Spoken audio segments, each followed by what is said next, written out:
Toca Livros apresenta O Poder do Pensamento Positivo, Guia Prático para a Solução dos Seus Problemas Diários, de Norman Vincent Peale. Livro original da editora Cultrix. Leitura por Leonardo Rossi. Introdução. A finalidade deste livro é sugerir normas e dar exemplos que demonstrem não haver necessidade de você se deixar vencer por coisa alguma, podendo assim manter paz de espírito, melhor saúde e constante fluxo de energia. Em resumo, você poderá levar uma vida feliz e satisfeita. Disso não tenho dúvida alguma, pois tenho observado inúmeras pessoas aprenderem e seguirem uma norma de conduta simples que lhes tem proporcionado em suas vidas os benefícios acima. Tais asserções, que poderão parecer extravagantes, baseiam-se em demonstrações observadas na experiência humana.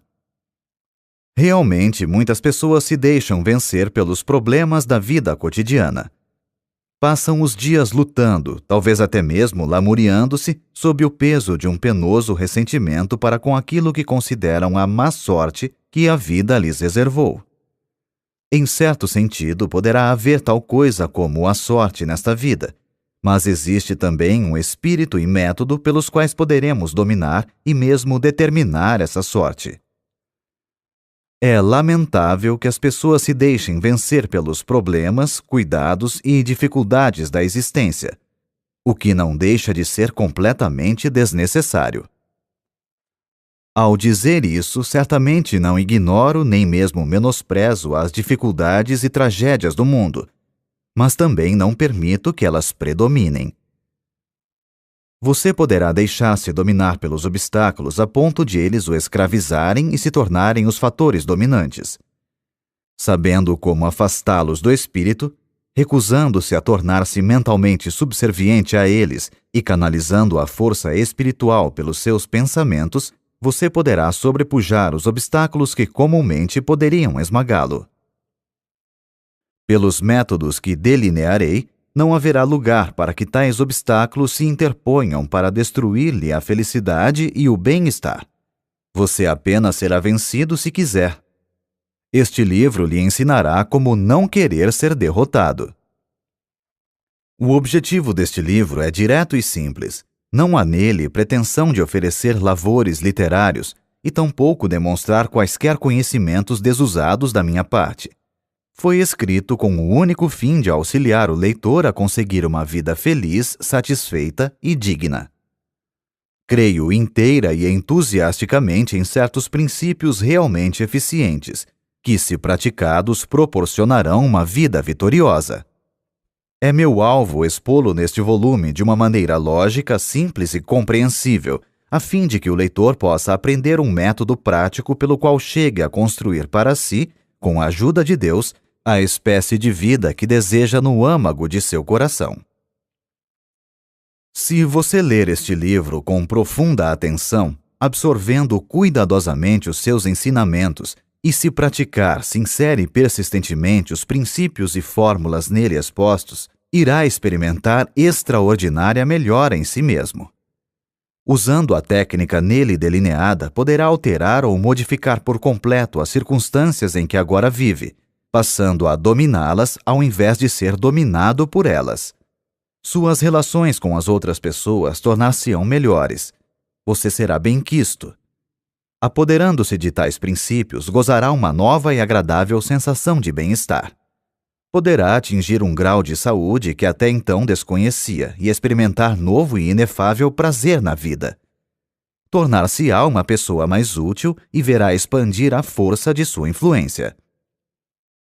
Como posso ter tanta certeza de que a prática desses princípios produzirá tais resultados? É muito simples. Durante muitos anos, na igreja do Colégio de Mármore da cidade de Nova York, ensinamos um sistema de vida criadora baseado numa técnica espiritual, anotando cuidadosamente sua atuação na vida de centenas de pessoas. O que faço não é uma série especulativa de asserções extravagantes, pois tais princípios operaram de modo tão eficiente durante tão grande período de tempo que se encontram agora firmemente estabelecidos como uma verdade documentada e demonstrável. O sistema delineado é um método aperfeiçoado, realmente extraordinário, para se viver feliz. Em meus trabalhos escritos, inclusive vários livros, em meus artigos que semanalmente aparecem em quase uma centena de jornais, no programa para as estações de rádio que venho fazendo há mais de 17 anos, em nossa revista, o Guideposts, e nas palestras em dezenas de cidades, tenho ensinado esses mesmos princípios científicos, porém simples, para se obter a saúde e a felicidade. Centenas de pessoas os têm lido, escutado e praticado, e os resultados têm sido invariavelmente os mesmos: vida nova, nova energia, aumento de eficiência e maior felicidade. Como muitas pessoas me pediram que pusesse esses princípios em forma de livro, o que seria melhor para estudar e praticar, resolvi então publicar esse novo volume, sob o título de O Poder do Pensamento Positivo. Desnecessário acentuar que os poderosos princípios aqui contidos não são inventados por mim. São-nos dados pelo maior mestre que já viveu e ainda vive. Este livro ensina a religião aplicada. É um sistema científico de técnica prática para se viver feliz e que surte efeito. Norman Vincent Peale. Você acabou de ouvir o trailer. Agora fique com o começo deste audiolivro. Capítulo 1. Tenha confiança em si mesmo. Tenha confiança em si mesmo.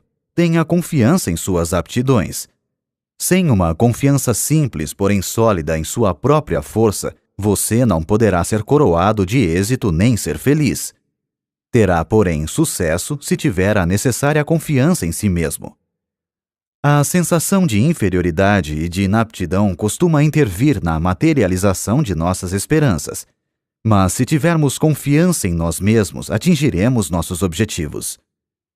Dada a importância dessa atitude mental, este livro auxiliará você a ter fé e a libertar a sua força interior. É contristador notar o número de pessoas que se veem prejudicadas e infelizes em virtude desse mal que popularmente se designa por complexo de inferioridade. Mas você não tem necessidade alguma de saber desse mal. Você pode vencê-lo mediante certas medidas, podendo desenvolver em si mesmo uma fé criadora, uma fé que justifica. Após falar perante uma convenção de homens de negócios no auditório de uma cidade, estava eu ainda no palco cumprimentando algumas pessoas quando se acercou de mim um homem presa de viva emoção. Perguntou-me se podia falar comigo a respeito de uma questão importante que o atormentava. Pedi-lhe que esperasse até que todos saíssem. Quando isso se deu, fomos sentar-nos nos bastidores do palco. Estou nessa cidade para tratar de um negócio mais importante da minha vida, explicou. Se eu for bem-sucedido, será a minha felicidade. Se fracassar, serei um desgraçado. Sugeri-lhe que se acalmasse um pouco e não encarasse a questão sob um aspecto assim tão desanimador. Se fosse coroado de êxito, seria naturalmente esplêndido. Se não o fosse, bem, começaria novamente a vida. Falta-me confiança em mim mesmo, murmurou ele com desalento. Não tenho confiança em mim, nem creio que possa adquiri-la. Sinto-me deprimido, completamente sem coragem. Realmente, lamentou, sinto-me prestes a naufragar e dizer que estou com 40 anos de idade. Por que me vejo sempre atormentado por essa sensação de inferioridade, por essa falta de confiança e essa descrença constante? Ouvi sua conferência esta noite, o que o senhor falou sobre o poder do pensamento positivo, e desejo perguntar-lhe como poderei adquirir essa confiança em mim mesmo. Há certas medidas a tomar, respondi. Em primeiro lugar, é importante descobrir por que tem essa sensação de que não tem poder algum. Isso requer análise e levará tempo. Devemos sondar os males de nossa vida emotiva, do mesmo modo que o faz um médico ao procurar descobrir algo que fisicamente esteja mal. Não se pode fazer isso imediatamente nessa nossa curta entrevista de hoje. Talvez o seu caso exija certo tratamento para que se possa conseguir uma solução permanente. Contudo, a fim de que o possa auxiliar no problema que o preocupa, vou dar-lhe uma fórmula que surtirá efeito se a usar. Quando estiver na rua, sugiro que repita certas palavras que lhe vou dar. Diga-as várias vezes depois de se deitar. Quando acordar amanhã cedo, repita-as 3 vezes antes de se levantar. Quando estiver a caminho para ir tratar do seu importante negócio, repita-as novamente 3 vezes. Faça-o com fé de que receberá força e aptidão suficiente para tratar do problema. Mais tarde, se quiser, poderemos analisar o seu caso básico. Independentemente do que poderá acontecer ao seguir esse estudo, a fórmula que lhe vou dar agora poderá afinal ser um grande fator na cura. Eis as palavras que lhe recomendei. Poderei fazer tudo com a ajuda de Cristo. Ele me dará forças. Filipenses, capítulo 4, versículo 13. Como o desconhecido não estava familiarizado com essas palavras, escrevi-as num cartão e mandei que as lesse 3 vezes em voz alta. Agora siga esse conselho. Tenho certeza de que tudo correrá bem. Ele se animou e quedou-se um momento em silêncio. Disse depois, muito comovido: "Está bem, doutor." Vi-o empertigar-se e mergulhar nas sombras da noite. Sua figura, a princípio desconsolada, parecia demonstrar agora, na maneira pela qual saiu, que a fé já estava operando no seu espírito. Comunicou-me posteriormente que aquela fórmula simples lhe fizera maravilhas, e acrescentou: "Parece incrível que umas poucas palavras da Bíblia possam fazer tanto bem a uma pessoa." Esse homem mandou fazer tempos depois um estudo das razões de suas atitudes de inferioridade, as quais foram eliminadas por meio de conselhos de ordem científica e observância de fé religiosa. Aprendeu a ter fé. Recebeu certas instruções específicas que deveria seguir. Essas serão dadas mais adiante neste capítulo. Adquiriu gradativamente uma forte, firme e razoável confiança. Não cessa de proclamar sua grande surpresa ao ver como as coisas lhe correm bem agora.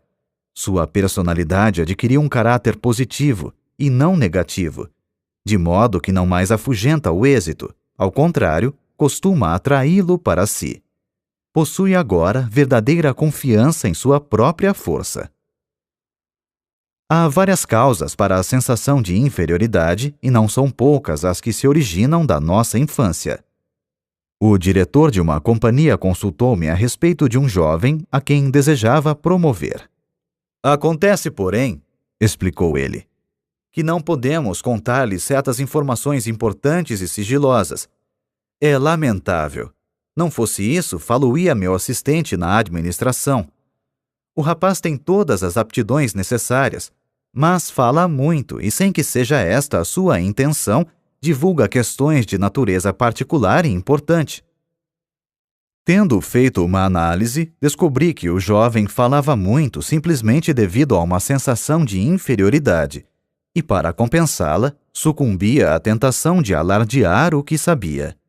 Ligara-se a homens mais ou menos bem instalados na vida, que haviam cursado universidades e faziam parte de associações.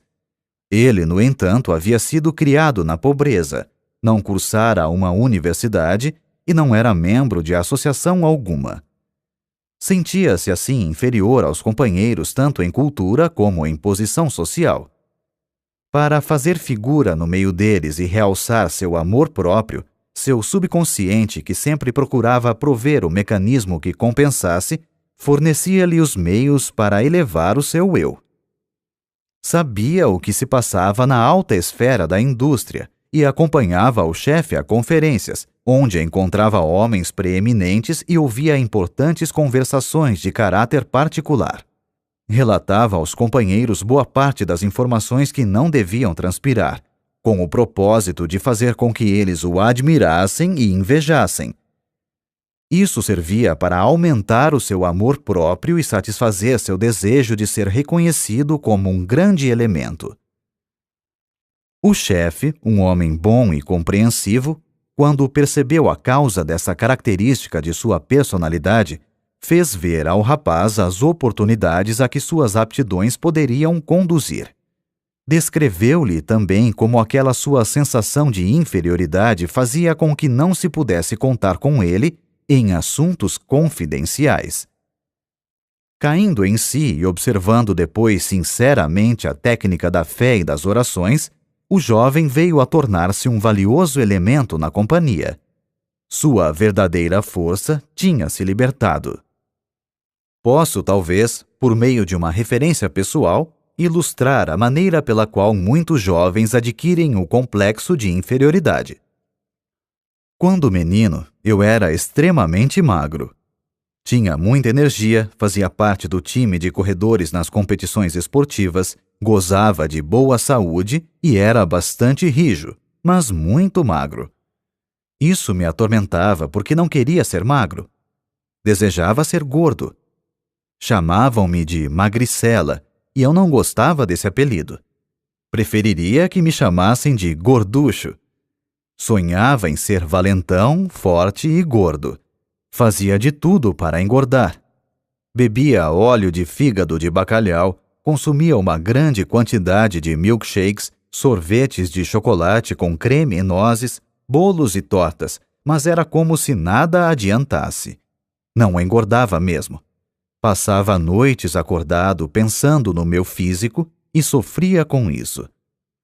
Continuei a tentar ganhar peso até quase os 30 anos, e foi então que, inesperadamente, comecei a engordar a olhos vistos. A gordura começou a preocupar-me. Passara da conta. Finalmente tive que fazer uma dieta para reduzir o peso. Foi um sofrimento poder conseguir um corpo mais ou menos razoável. Em segundo lugar, para encerrar esta análise pessoal que estou expondo, para mostrar aos outros como opera esse mal, eu era filho de um pastor e ninguém se esquecia de lembrar-me esse fato.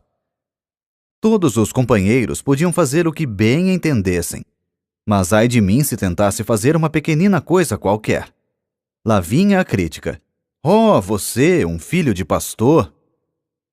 Não queria ser filho de pastor, pois é de se supor que seus filhos devem ser a delicadeza em pessoa. Desejava ser conhecido como sendo um valentão. Talvez seja essa a razão por que os filhos de pastores adquirem a reputação de serem algo intratáveis. Revoltam-se contra o fato de terem que empunhar sempre a bandeira da igreja. Jurei que uma coisa jamais faria: a de tornar-me pastor. Acontece que eu descendia de uma família cujos membros, na sua totalidade, eram artistas e gostavam de fazer discursos, uma coisa de que eu absolutamente não queria ouvir falar. Costumavam fazer levantar-me em público para discursar, e nessas ocasiões eu quase morria de medo. Ficava mesmo apavorado. Isso faz muitos anos. De quando em quando sinto ainda algo daquela desagradável sensação de outrora, quando subo a uma tribuna para falar em público. Tinha que empregar todos os recursos conhecidos para despertar a confiança na força que, porventura, Deus me dera. Encontrei a solução do problema nas normas simples da fé que a Bíblia nos ensina. São princípios científicos e bons que podem curar qualquer pessoa do doloroso complexo de inferioridade. Empregando-os, a pessoa que sofre desse mal poderá descobrir e libertar a sua força interior, inibida em virtude de uma sensação de deficiência. Tais são algumas das origens do complexo de inferioridade que criam fortes barreiras em nossa personalidade. Ele advém de alguma emoção violenta em nossa infância, ou das consequências de certas circunstâncias ou de algo que fizemos a nós mesmos. É um mal que, da névoa do passado, surge nos recessos sombrios de nossa personalidade. Talvez você tenha um irmão que foi um brilhante estudante. Ele tirava as primeiras notas na escola e você as notas baixas, e isso durante todo o tempo do curso. Você acreditou que jamais alcançaria o mesmo êxito que estava reservado a seu irmão. Ele obtinha notas altas e você notas baixas. Isso fazia você pensar que nunca poderia melhorar sua situação. Aparentemente, não lhe passava pelo espírito que algumas das pessoas que não haviam tirado boas notas na escola eram justamente aquelas que tinham tido maior êxito na vida. O simples fato de alguém tirar notas brilhantes no colégio não quer dizer que esteja fadado a ser o homem mais importante do país, pois é bem possível que essas notas brilhantes cessem ao receber ele o diploma, e que a pessoa que teve notas baixas venha a receber depois, na vida, as verdadeiras notas altas. O segredo para eliminar o complexo de inferioridade, que é outro termo para a completa falta de confiança em si mesmo, está em impregnar o espírito de uma grande fé. Desenvolva sua fé em Deus, e isso o fará ter absoluta confiança em si mesmo. Consegue-se uma formidável confiança em si mesmo por meio de orações, lendo e absorvendo mentalmente a Bíblia e praticando as suas normas. Tratarei em outro capítulo das formas específicas de orações, mas desejo acentuar aqui que é de natureza particular a espécie de orações que produzem a fé necessária para eliminar o complexo de inferioridade. Orações superficiais, formalísticas e rotineiras não são suficientemente poderosas. Perguntaram a uma excelente senhora negra, cozinheira de uns amigos que tenho no Texas, como conseguiria vencer as suas dificuldades. Ela respondeu que os pequenos problemas podiam ser resolvidos por meio de orações comuns, mas que quando havia um problema muito grave, tornava-se então necessário muitas orações. Um dos meus mais interessantes amigos foi o finado Harlow B. Andrews, de Siracusa, Nova York, um dos melhores homens de negócios e um dos mais competentes peritos espirituais que até então conheci. Declarou ele que o mal da maioria das orações está no fato de não serem compridas. Aprenda a fazer orações compridas para que possa, com fé, chegar a um resultado. Deus avaliará a pessoa de acordo com a magnitude de suas orações. Sem dúvida, ele tinha razão, pois dizem as Escrituras: de acordo com a tua fé é que receberás. Mateus capítulo 9, versículo 29. Portanto, quanto maior o problema, tanto maior a oração. O cantor Roland Hayes citou-me uma frase do avô, um homem que não teve a educação que o neto recebeu, porém, cuja sabedoria natural era evidentemente sólida. O mal de muitas orações é de não virem do fundo do coração. Aprofunde-se em suas dúvidas, temores e inferioridades. Ore muito, faça muitas orações, fazendo-as brotar do íntimo de seu coração, e conquistará uma vital e forte confiança em si mesmo. Procure um competente conselheiro espiritual e deixe-o ensinar-lhe como ter fé. A capacidade de possuir e utilizar a fé e de conseguir a libertação da força que ela proporciona é uma habilidade que, como qualquer outra, deve ser estudada e praticada, a fim de se chegar à perfeição. No fim deste capítulo, há uma lista de 10 sugestões para se vencer o complexo de inferioridade e desenvolver a fé. Pratique-as diligentemente e elas o auxiliarão a criar confiança em si mesmo, dissipando a sua sensação de inferioridade, por mais profunda que seja. Nesse ponto, desejo frisar que para adquirir essa sensação de confiança, é de grande eficiência a prática de infundir no espírito conceitos encorajadores. Se o seu espírito ficar obcecado por ideias de insegurança e inaptidões, será isso naturalmente devido ao fato de as ter deixado dominar-lhe o pensamento durante um longo período de tempo.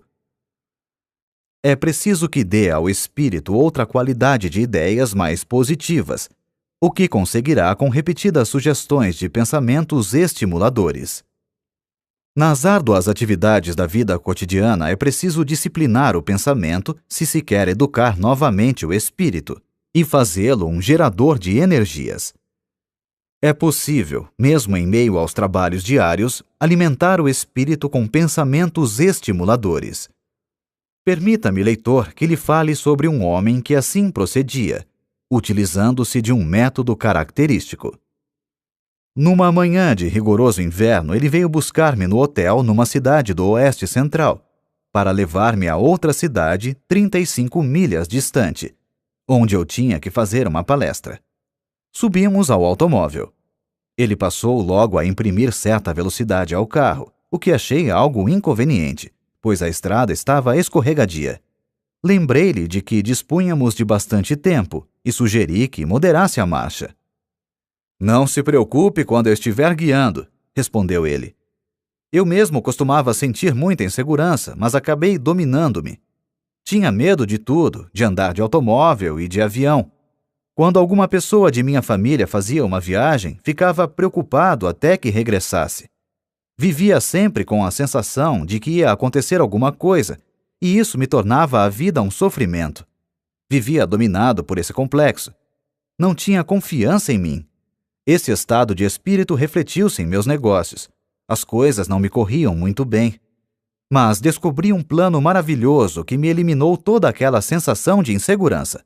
Hoje em dia, tenho confiança em mim e na vida. Era este o plano maravilhoso. Ele apontou para 2 clipes fixados no painel do carro, logo abaixo do para-brisa, e depois tirou do porta-luvas um maço de cartões. Escolheu um e colocou-o debaixo do clipe. Lia-se no cartão: "Se tens fé, nada será impossível." Mateus, capítulo 17, versículo 20. Tirou o cartão e embaralhou com uma só mão os outros cartões, enquanto guiava com a outra. Pegou um ao acaso e colocou-o debaixo do clipe. Dizia o segundo cartão: "Se Deus estiver conosco, quem irá poder estar contra nós?" Romanos, capítulo 8, versículo 31. "Sou caixeiro viajante", explicou ele.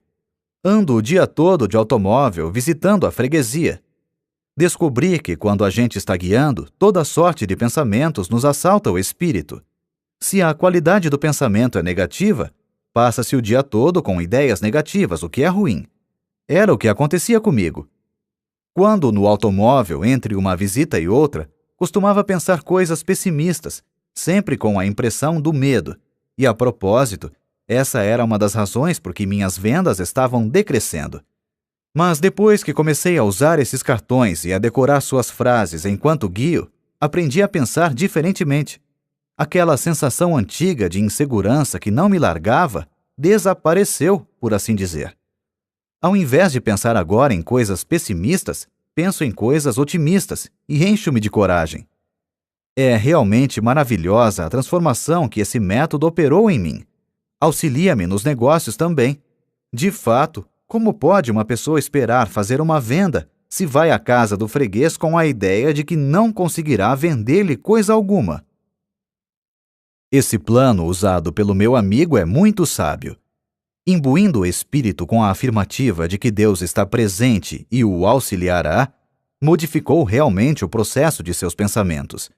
Deu paradeiro àquela sensação de insegurança que havia muito o dominava. Libertou-se-lhe a poderosa força que nele se achava inibida. Formamos essa sensação de insegurança ou segurança consonante à maneira de pensarmos. Se em nossos pensamentos ficamos sempre na expectativa de horríveis acontecimentos, resultará que ficaremos constantemente presa de uma sensação de insegurança. O que é ainda mais grave, tenderemos a criar, pela força do pensamento, as próprias condições que tememos. Aquele vendedor realmente criou resultados positivos pensando em coisas estimuladoras por meio daquele processo de colocar os cartões diante de si no carro.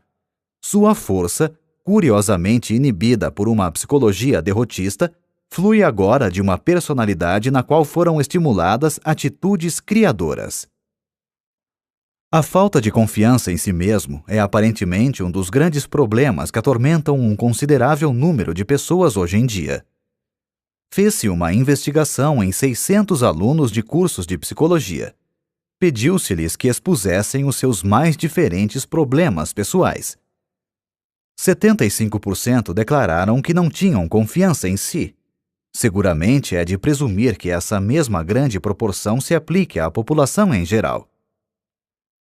Encontram-se por toda parte pessoas que intimamente são medrosas, receiam enfrentar a vida, sofrem de uma profunda sensação de incapacidade e insegurança e duvidam de sua própria força. No íntimo de seu ser, não confiam em sua capacidade de arcar com responsabilidades.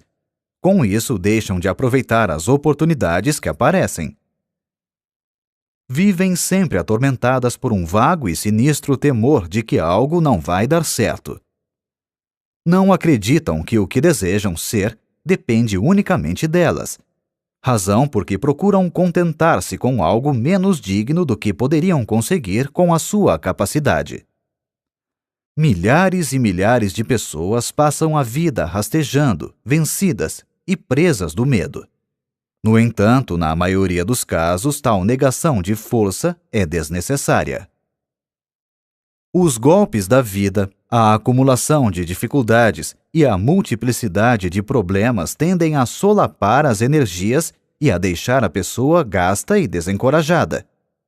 Em tais condições, a verdadeira situação da força se acha muitas vezes obscura, e a pessoa deixa-se vencer pelo desânimo, o que os fatos, aliás, não justificam. É vitalmente essencial avaliar novamente os bens que a nossa personalidade possui. Se o fizermos de modo razoável, constataremos que a nossa situação é menos penosa do que se nos afigura. Um exemplo. Um homem de 52 anos veio consultar-me uma vez. Demonstrava estar completamente desesperado. Disse-me que estava liquidado. Informou-me que havia perdido tudo o que tinha, fruto de toda uma existência de trabalho. Tudo? Perguntei. Tudo. Estou liquidado, repetiu. Não ficou coisa alguma. Perdi tudo. Não há mais esperanças e estou muito velho para recomeçar a vida. Perdi toda a fé em mim. Naturalmente, condoeu-me aquela situação. Mas era evidente que a principal dificuldade era o fato de as pesadas sombras do desespero lhe terem penetrado o espírito, descolorindo-lhe as perspectivas e provocando-lhe uma distorção.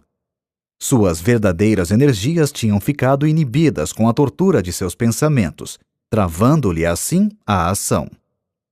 Mas que tal se pegássemos uma folha de papel e anotássemos os bens que ainda lhe restam? Propus. Não há necessidade, suspirou ele. Não me ficou coisa alguma. Creio que já mencionei isso. Mesmo assim, vamos ver, insisti. Perguntei-lhe depois. Sua esposa ainda está com o senhor? Como? É claro que está. É uma criatura admirável. Há 30 anos que estamos casados, jamais ela me abandonaria por pior que fosse a situação. Está bem, vamos anotar isso. Sua esposa continua em sua companhia e não o abandonará, aconteça o que acontecer. Que diz a respeito dos filhos? Tem filhos? Tenho, respondeu. Tenho 3, e são realmente 3 criaturas adoráveis. Comoveu-me bastante a maneira com que eles logo me procuraram e disseram de seu amor por mim e que também não me abandonariam. Bem, aí temos o item número 2. 3 filhos que o amam e não o abandonarão. Tem amigos? Sim, de fato tenho alguns bons amigos. Devo confessar que foram muito corretos. Vieram visitar-me e disseram que gostariam de auxiliar-me. Mas que podem fazer? Não podem fazer coisa alguma. Este é o item número 3. Tem alguns amigos que gostariam de ajudá-lo e o têm em grande estima. Que me diz de sua integridade? Agiu mal alguma vez? Não há nada contra a minha integridade. Sempre procurei agir direito. Tenho a consciência limpa. Muito bem. Anotemos a sua integridade como sendo o item número 4. Que me diz da sua saúde? Gozo de boa saúde. Poucas vezes fiquei doente. Creio que estou em boa forma fisicamente. Anotemos isso como sendo o item número 5, boa saúde. Que acha dos Estados Unidos? Acha que continuam ainda em franco comércio e seja o país das oportunidades? Acho sim. É o único país no mundo em que eu gostaria de viver. Eis o item número 6. O senhor vive nos Estados Unidos, o país das oportunidades, e está satisfeito de viver aqui. Indaguei depois. E o que me diz de sua fé religiosa? Crê em Deus e crê que Ele o auxiliará? Sim. Não creio que teria suportado tudo isso se não tivesse alguma ajuda de Deus. Agora, vamos ver a relação dos bens anotados.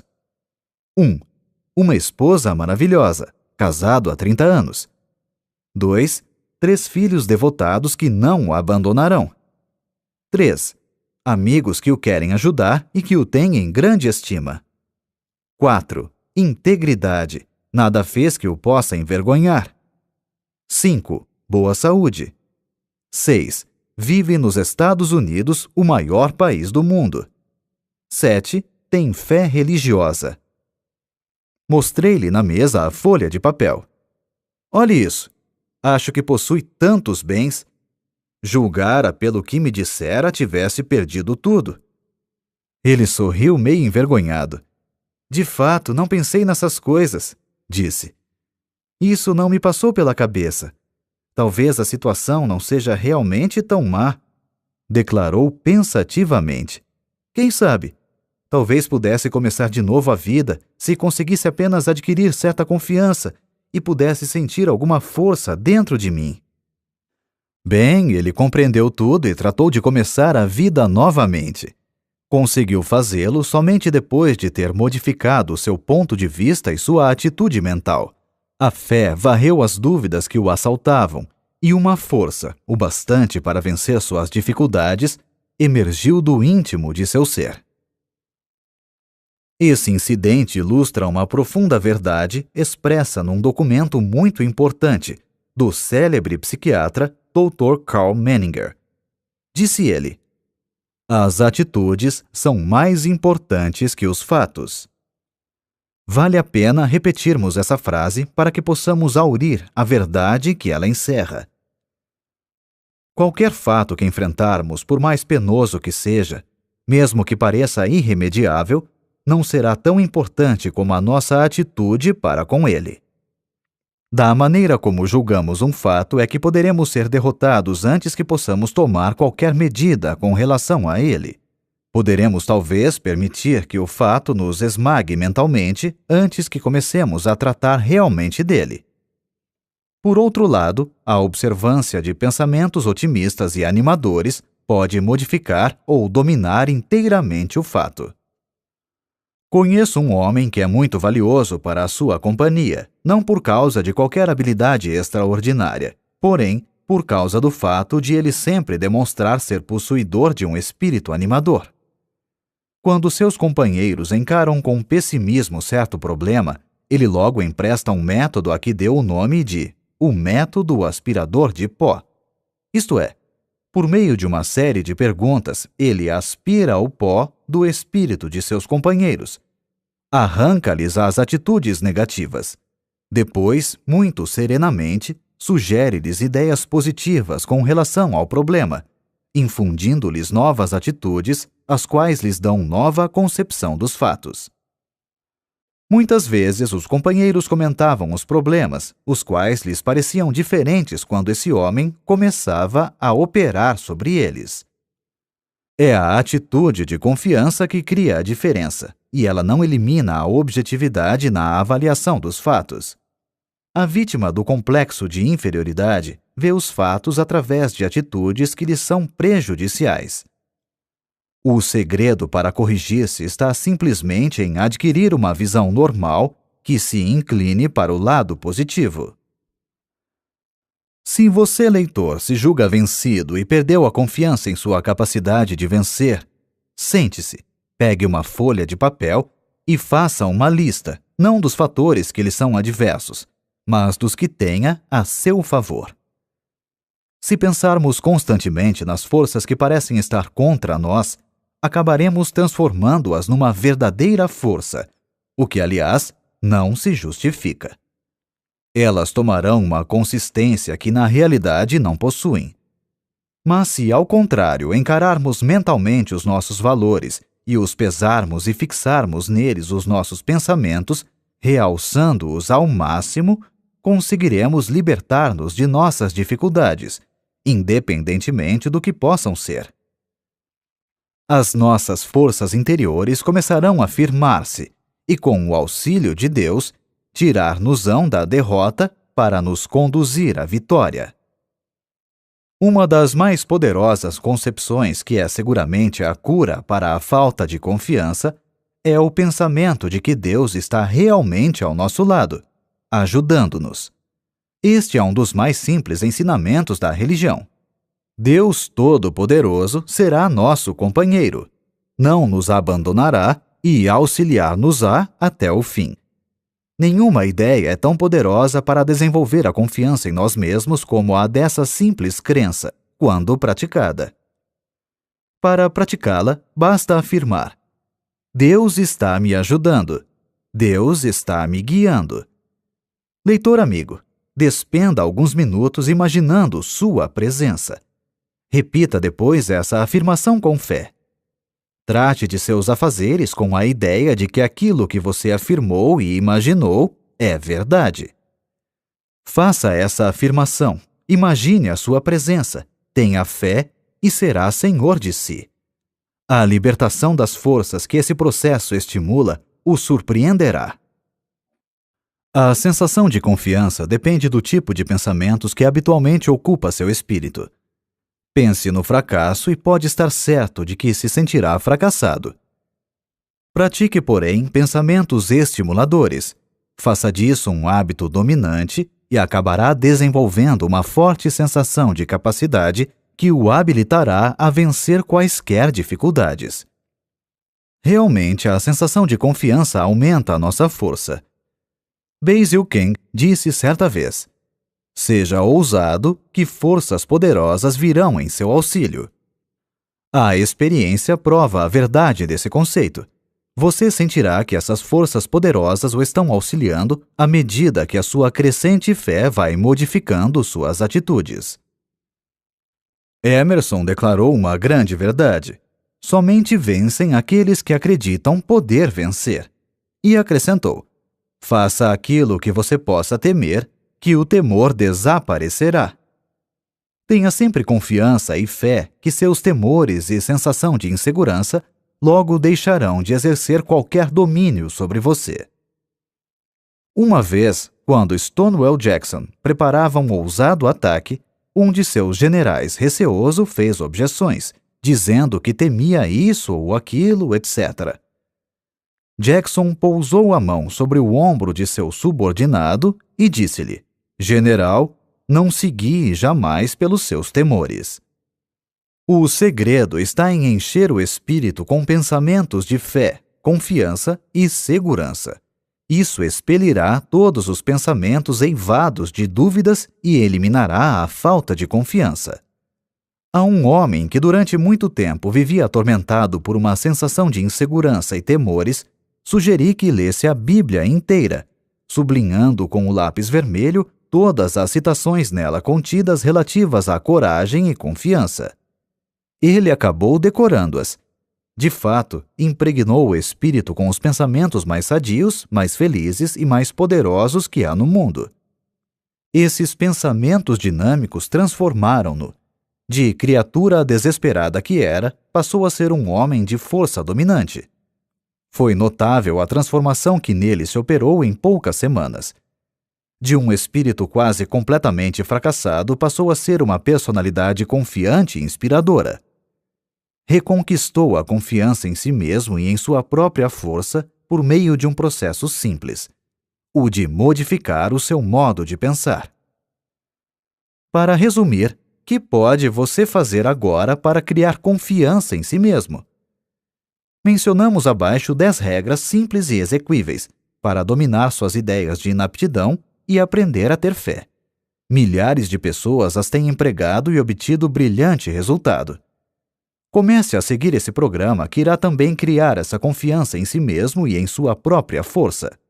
você também terá essa mesma sensação de possante energia. 1. Formule e grave indelevelmente em seu espírito um quadro mental de si mesmo como sendo coroado de êxito em tudo. Mantenha sempre esse quadro no espírito. Não permita que desapareça. Seu espírito procurará desenvolver essa ideia. Jamais pense que irá fracassar. Jamais duvide da realidade dessa imagem mental. Seria perigosíssimo, pois o espírito sempre procura realizar aquilo que se imagina. Por conseguinte, imagine sempre o sucesso, por piores que as coisas lhe possam parecer no momento. 2.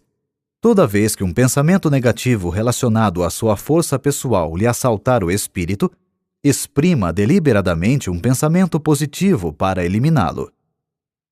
3. Não crie obstáculos em sua imaginação. Deprecie todos esses pseudo-obstáculos. Reduza-os ao mínimo. As dificuldades devem ser estudadas e tratadas de maneira eficiente a fim de serem eliminadas. Devem ser encaradas apenas como se apresentam. Não devem ser ampliadas por pensamentos pessimistas. 4. Não se deixe atemorizar por outras pessoas. Procure imitá-las. Ninguém pode ter a sua eficiência. Lembre-se também que a maioria das pessoas, não obstante mostrar confiança em si, sente-se muitas vezes tão receosa e tão hesitante quanto você. 5. Repita 10 vezes ao dia estas palavras dinâmicas. Se Deus estiver conosco, quem irá poder estar contra nós? Romanos 8:31. Suspenda aqui a leitura e repita-as agora, lentamente e com confiança. 6. Arranje um competente conselheiro para ajudá-lo a compreender a razão de ser de seu modo de agir. Conheça a origem de sua sensação de inferioridade e indecisões, a qual muitas vezes tem muitas raízes na infância. O conhecimento de nós mesmos é um fator de cura. 7. Repita 7 vezes ao dia, em voz alta, se possível, o seguinte versículo: Poderei fazer tudo com a ajuda de Cristo. Ele me dará forças. Filipenses, capítulo 4, versículo 13. Repita-o agora. Esta declaração mágica é o mais poderoso antídoto que existe na Terra para os pensamentos pessimistas. 8. Avalie exatamente a sua própria capacidade e dê-lhe depois 10% de acréscimo. Não se torne egoísta. Trate de desenvolver o respeito próprio. Tenha confiança na sua própria força como sendo libertada por Deus. 9. Entregue-se a Deus. Para fazer isso, basta dizer simplesmente: Estou entregue a Deus. Creia depois que está recebendo, nessa ocasião, todas as energias de que necessita. Sinta-as fluindo para dentro de você. Afirme que o reino de Deus está na sua própria alma. Lucas, capítulo 17, versículo 21. Na forma de uma força apropriada para enfrentar a vida. 10. Lembre-se que Deus está com você e que nada poderá vencê-lo. Creia que está agora recebendo dele toda a força necessária. Toca Livros. Baixe o aplicativo e termine essa história conosco.